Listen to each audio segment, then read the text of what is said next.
India में banks में usually सभी एफडीज करवाते हैं क्योंकि this is the safest form of investment.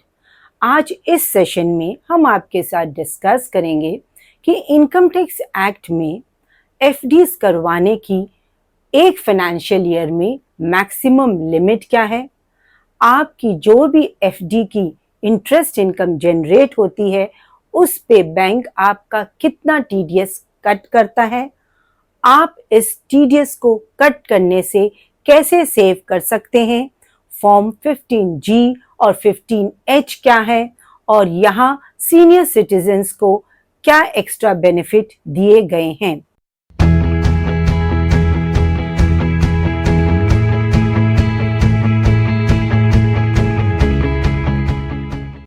Hi friends, welcome back to my channel. यदि आपने अभी तक मेरा चैनल सब्सक्राइब नहीं किया है तो subscribe my channel and press the bell icon ताकि आपको इस तरह की वैल्यूएबल इंफॉर्मेशंस की नोटिफिकेशंस मिलती रहे। वीडियो को लाइक करें and share with your friends and relatives to create awareness. Income tax act में एफडी पर कोई भी मैक्सिमम लिमिट नहीं लगाई गई है।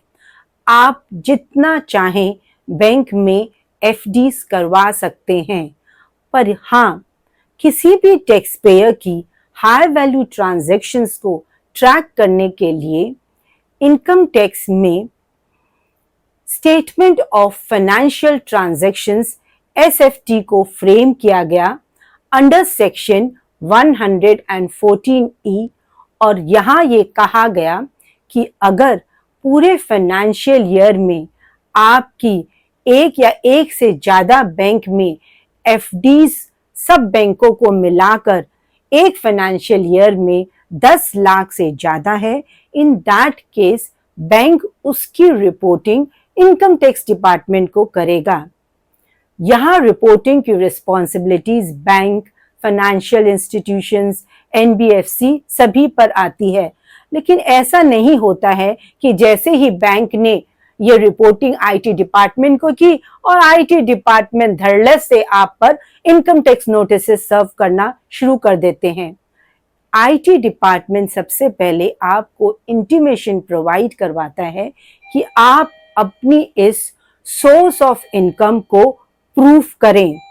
यदि आप समय से इसका रिप्लाई देते हैं और आप अपनी सोर्स ऑफ इनकम को विथ जस्टिफिकेशन, प्रॉपर एक्सप्लेनेशन के साथ उसे जेन्युइन प्रूफ करते हैं, देन इट्स ओके।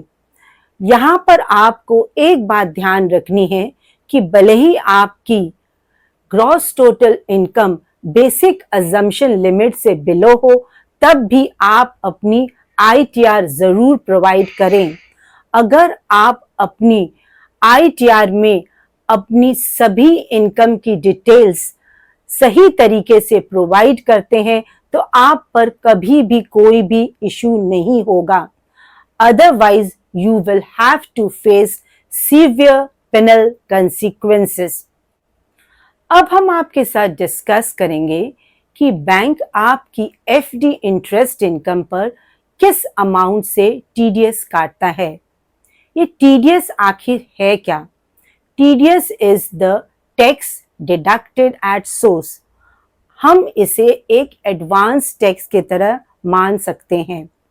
जब भी आपकी इंटरेस्ट इनकम एक थ्रेशोल्ड लिमिट से ज़्यादा हो जाती है तो बैंक उस इंटरेस्ट इनकम पे TDS at a rate specified काट कर उस टीडीएस को गवर्नमेंट को डिपॉजिट करवाते हैं और बैलेंस अमाउंट आपके बैंक में डिपॉजिट हो जाता है। अंडर सेक्शन 194A अगर आपकी एफडी की इंटरेस्ट इनकम पर 40,000 से ज़्यादा हो जाती है in case of individuals below 60 years and 50,000 in case of senior citizen above 50 years, तो बैंक, पोस्ट ऑफिस या फाइनेंशियल इंस्टीट्यूट्स की ये रिस्पॉन्सिबिलिटी हो जाती है कि आपकी इस इंटरेस्ट इनकम पर वो TDS at the rate of 10% cut करे। मान लो आपने बैंक में 10 लाख की एफडी करवाई। 7% के इंटरेस्ट के हिसाब से आपकी इंटरेस्ट इनकम हो जाती है 70,000 रुपीज, विच इज अबव 40,000 और 50,000। यहाँ बैंक आपका TDS at the rate of 10% on 70,000 7,000 रुपये TDS काटेगा।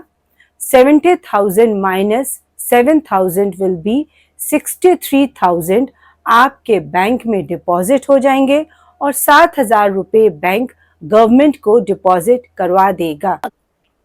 अगर आप इस TDS को सेव करना चाहते हैं, अगर आप चाहते हैं कि आपका ये TDS बैंक न काटे, तो हमारे पास आपके लिए 2 हैक्स हैं।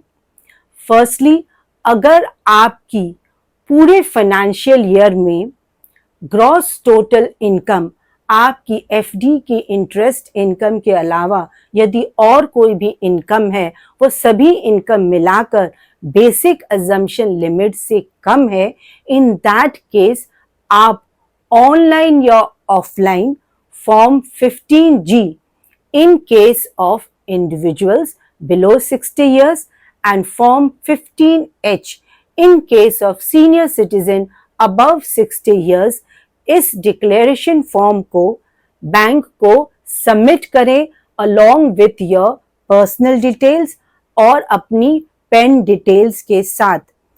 आपका यहाँ पर पेन आपकी बैंक डिटेल्स के साथ अटैच होना मैंडेटरी है।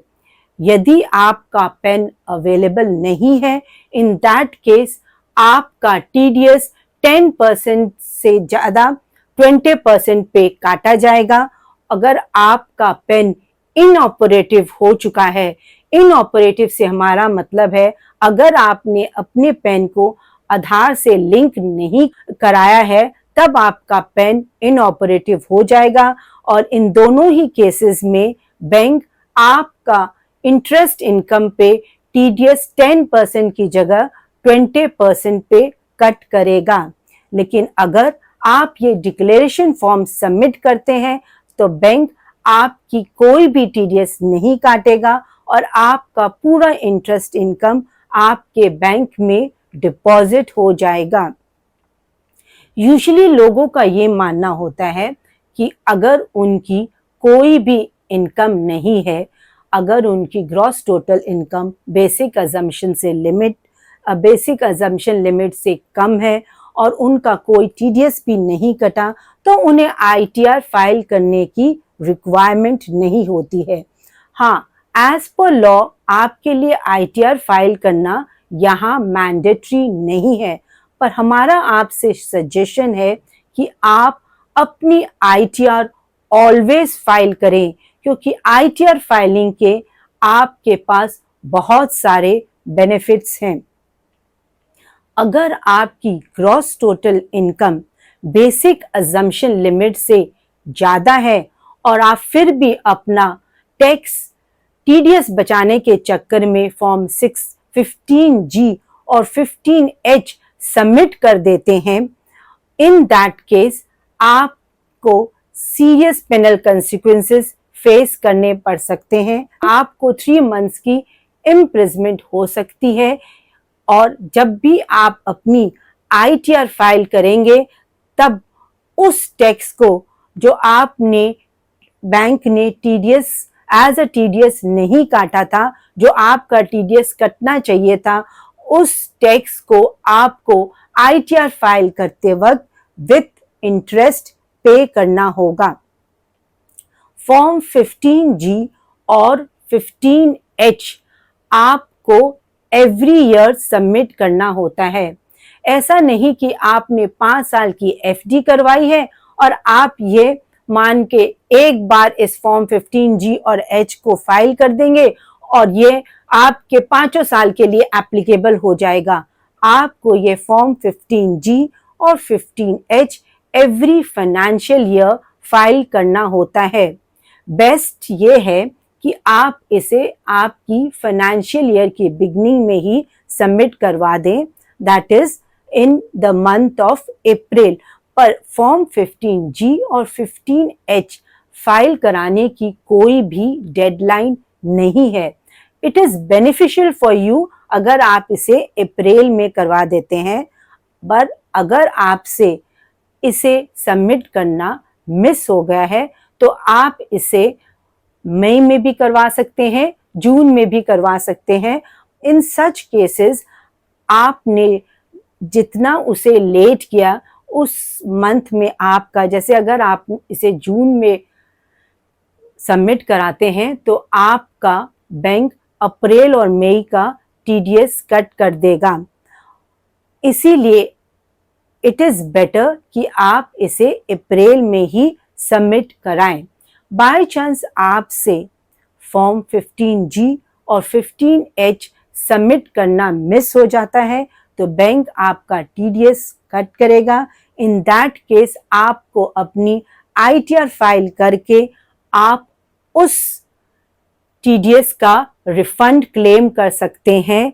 The second way to save TDS on your FD interest income ये है कि जो ये इंटरेस्ट इनकम की लिमिट 40,000 और 50,000 है टीडीएस काटने की, दैट लिमिट इज पर बैंक।